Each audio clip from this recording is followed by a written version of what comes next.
नमस्कार। मध्यकाल में भारतीय धर्म साधना के क्षेत्र में प्रचलित विभिन्न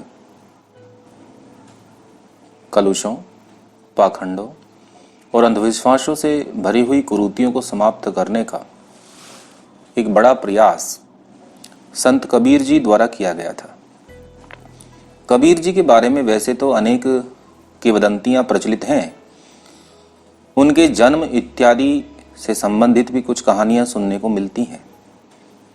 किंवदंतियों के रूप में प्रचलित कहानियों की सत्यता को लोग अफवाह मानकर झूठा सिद्ध करने का प्रयास करते हैं, लेकिन यह बात सत्य नहीं कही जा सकती। हाँ, यह बात जरूर है कि उन प्रचलित कथाओं में से सत्य के अंशों को ढूंढना पड़ता है, उसके लिए प्रमाण जुटाने पड़ते हैं। लेकिन किसी पुस्तक में अगर किसी व्यक्ति के बारे में पहले ही भविष्यवाणी कर दी जाए कि यह व्यक्ति अमुक नाम से भारत में ही जन्म लेगा और भारत को पराधीनता और गुलामी से मुक्ति दिलाएगा, तो और उस घटना की समानता आश्चर्यजनक रूप से यदि हमें इतिहास में मिल जाती है, तो हमें ऐसी भविष्यवाणियों को मानना ही पड़ता है। फिर भी क्योंकि आज का समय तर्क और विज्ञान का है, बिना तर्क के हमारा दिमाग किसी भी बात को स्वीकार नहीं कर सकता। 14वीं शताब्दी में प्रसंग पारिजात नाम की एक पुस्तक लिखी हुई मिलती है, जो किसी चेतनदास नाम के व्यक्ति ने लिखी है, और यह पुस्तक पैशाची भाषा में लिखी हुई बताई जाती है।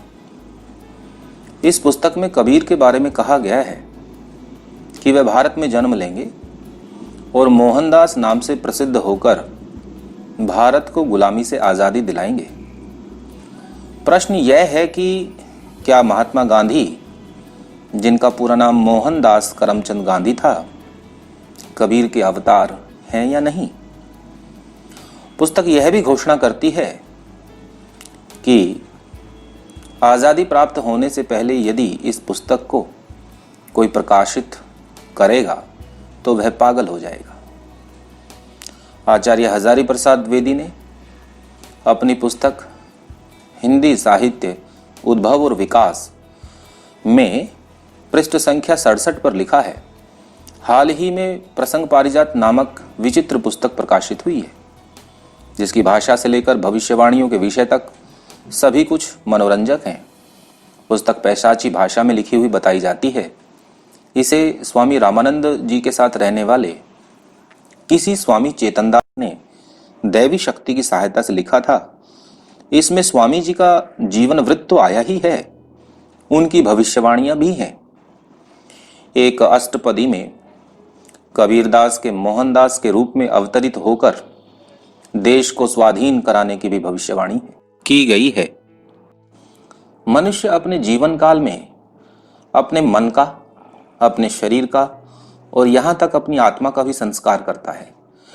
उसके कर्म, उसके मन, उसकी वृत्ति और उसके आत्मा पर भी अपना प्रभाव छोड़ते हैं। यही कारण है कि मनुष्य अपने जीवन काल में अपने मन का, अपने शरीर का और यहाँ तक कि अपनी आत्मा का भी संस्कार करता है। यही कारण है कि अचानक राज सुखों को भोगते हुए गौतम बुद्ध वैरागी हो जाते हैं। कोई चोरी और डकैती का काम करने वाला अचानक बड़ा कवि बन जाता है, राम भक्त बन जाता है, क्योंकि ऐसे व्यक्तियों की आत्माओं पर उनके पूर्व जन्म के संस्कार कहीं ना कहीं विद्यमान रहते हैं।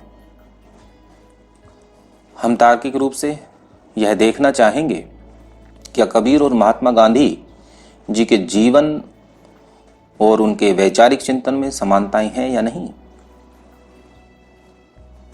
आध्यात्म को जानने वाले कहते हैं कि सिद्ध आत्माओं को जन्म लेने के लिए विवश नहीं किया जा सकता, और अगर वो जन्म लेना भी चाहें तो अपनी इच्छाओं से और अपने समय के अनुसार जन्म ले सकती हैं।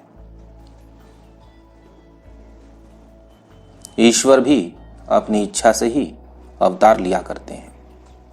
पूर्व जन्म की वर्तमान के युग में अनेक ऐसी घटनाएं प्रमाण पूर्वक आ चुकी हैं जिससे यह सिद्ध हो चुका है कि पूर्व जन्म होता है और वह व्यक्ति के मस्तिष्क में बना भी रहता है। कबीर जी ने अपने समय के ताकतवर शहंशाह सिकंदर लोधी से टक्कर ली। अपने गुरु रामानंद की मृत्यु को देखने के पश्चात कबीर ने उन्हें सिकंदर लोधी के सामने ही पुनर्जीवित किया था। ऐसा लोक और समाज में प्रचलित है। महात्मा गांधी जी ने भी अंग्रेजों की असीमित और व्यापक रूप से फैली हुई सत्ता को चुनौती दी थी। दोनों महान आत्माओं की मृत्यु संबंधी समानताएं भी मिलती हैं। कहते हैं कबीर को सिकंदर लोधी ने हाथी के पैर तले कुचलवा दिया था, अर्थात उनकी हत्या की गई थी, और महात्मा गांधी जी की भी गोली मारकर हत्या की गई थी। हालांकि कबीर के जन्म के संबंध में अनेक बातें प्रचलित हैं, किंतु महात्मा गांधी जी का जन्म निश्चित और सर्वविदित है। दोनों ही महान आत्माओं ने कपड़े बुनने के काम को अपनाया। कबीर ने रोजी रोटी के साधन के रूप में और महात्मा गांधी ने चरखे को देश की आत्मनिर्भरता के लिए जरूरी बताया। हैरानी की बात है, बैरिस्ट्री किए हुए महात्मा गांधी चरखे को एक ताकत और एक शक्ति के रूप में इस्तेमाल करते हैं। उस समय हर घर में चरखा गांधी जी के द्वारा प्रोत्साहित किए जाने पर ही संभव हुआ। दोनों के ही दर्शन इतने बड़े हैं कि जितना उसमें डूबे उतना ही उलझते चले जाते हैं। कबीर को तो प्रारंभ के विद्वान समझ ही नहीं पाए, विशेष रूप से उनके उलटवासियों को। ऊपर से देखने में कबीर जितने सरल लगते हैं और महात्मा गांधी जी का चिंतन जितना सरल लगता है, वह वास्तव में उतना सरल है नहीं। गांधी जी राजनीति के क्षेत्र के सिरमौर बने रहे, लेकिन आध्यात्म के क्षेत्र में भी उनकी उतनी ही पकड़ रही। यही विवाद कबीर के बारे में कहा जाता है। कबीर को कवि कहें, समाज सुधारक कहें या भक्त कहें, यानी रूप एक और व्यक्तित्व अनेक। अनुभव को ब्रह्म की अनुभूति का आधार कबीर ने बताया, और गांधी जी ने भी सत्य के प्रयोग इसी अनुभव को लेने के लिए ही किए थे। दोनों ही व्यक्तियों के जन्म में परिस्थितियों और देश काल का अंतर होने के कारण कुछ विशेषताएं अलग अलग तो दिखाई देती हैं, किंतु बहुत सारी जरूरी समानताएं भी दिखाई देती हैं। एक बात हम यहां जरूर कहना चाहते हैं कि जो विद्रोह और अपनी बात को बेबाकी से कहने का अंदाज कबीर में है, वह तेवर गांधी जी की वाणी में हमें नहीं दिखाई देता। शायद कबीर के रूप में उनकी आत्मा ने यह अनुभव कर लिया था कि बहुत तीखा विरोध करने पर बहुत आलोचना का भी शिकार होना पड़ता है। हिंदू और मुस्लिम एकता की बात कबीर भी करते हैं और महात्मा गांधी भी करते हैं। दलितों के उद्धार की भावना महात्मा गांधी के चिंतन में भी दिखाई देती है और कबीर के यहाँ भी। कबीर के आराध्य का नाम भी राम है और महात्मा गांधी के आराध्य का भी नाम राम है।